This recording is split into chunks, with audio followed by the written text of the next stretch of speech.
You got a name for that thing yet? Or Which one? Hail Mary? 4th and 29. Check down. Hey, diddle, diddle, Ray Rice up the middle. No, it's just my little saying. I mean, on that play, it was just total will, man. And once I made the first guy miss, when I cut back across the grain, I actually seen the defense had to flip their hips, and then I just kept eyeing the first down. Like, I looked and said, you know what, should I keep running to the sideline, or should I just keep trying to get upfield?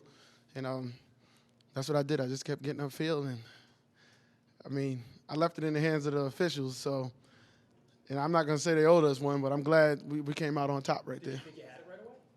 Yeah, after I looked at it, I looked like my momentum was going forward. So, it's not like I got twisted and, I went the opposite way. My momentum was going forward. So, I was just hoping for a good spot right there, and I knew I was right on it. Ray, what is this victory overall, especially the nature of it, do for you guys going forward? Well, I'll tell you one thing. The first thing I'm going to say is it is hard to come out and play on the West Coast.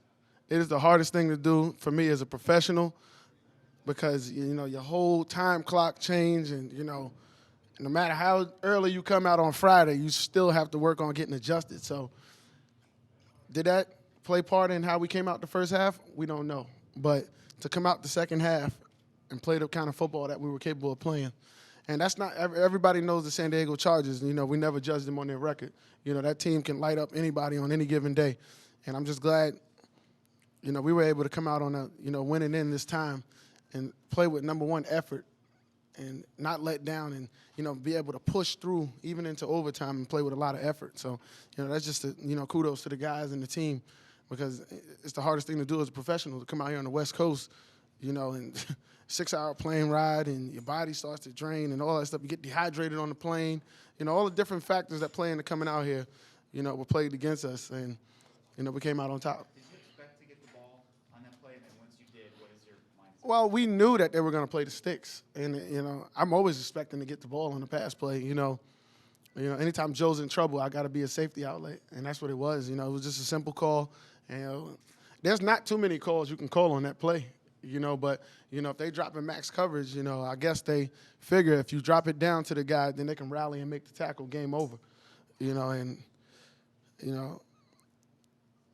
guess when you got to put me in the equation, I guess it's not that easy. Before the play, is there a sense of confidence at all in the huddle that we're going to do this? Or is Well, you know what? I've been around a bunch of teams and, my college, high school, but this team, not one guy said anything about, you know what, good game, fellas, it's over. There was not one chirp about that, and that showed a lot about our guys. We firmly believed we was going to get that first down no matter what. And, because you can sit down and be on the opposite end of it. They got you last year. That was pin deep, and, you're trying to battle in the game, and you can sense when you feel like they took the life out of you. But not this team. This team, we got a will to win. And it's not pretty, but you know what? To sit at 9-2 and, almost, taking threshold of the division really feels good. There was an earlier. Hey, Ray, watch you. If you need Ray to walk back, Harvin's coming in.